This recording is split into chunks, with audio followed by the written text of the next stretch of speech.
Well, hello, church family. Pastor Brandon here today. So glad to continue these 25 days of Christmas Devos with you. We're talking about, remember, Isaiah 9:6. Today I want to specifically talk about the phrase from the verse, a mighty God. And there's a couple of really cool things I want to point out about that phrase, mighty God.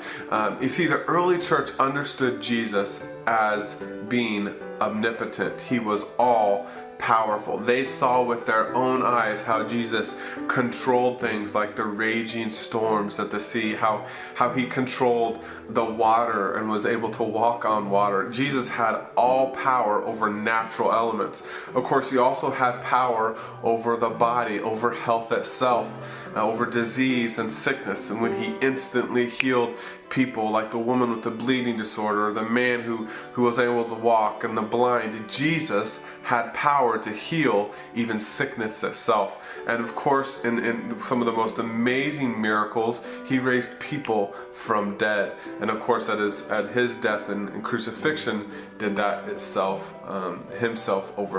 during the resurrection. So Jesus showed he had ultimate control over death as well. And lastly, of course, Jesus showed he had power, ultimate power over the demonic, and he was able to drive out demons from people when they had power over people. Jesus showed his ultimate power over the demonic. So he showed he had power over nature, he had complete power over health in the body, and he had power over the demonic.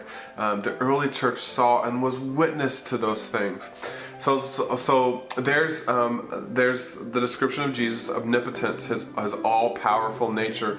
The second part of that phrase, of course, mighty God. The church from the beginning understood the deity of Christ. He was both fully man and fully God. Remember the beginning of Isaiah 9:6.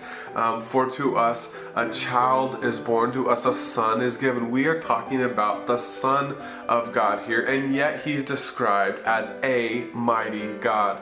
So from the beginning, the church knew and understood, and as we do today, that Jesus was both fully man, coming in flesh at the time of that we celebrate each Christmas, but he was still God. He was still mighty God. So I hope that encourages you, challenges you today. Thank you for sticking with us through this 25 days of Christmas. We love sharing these with you. We'll see you soon.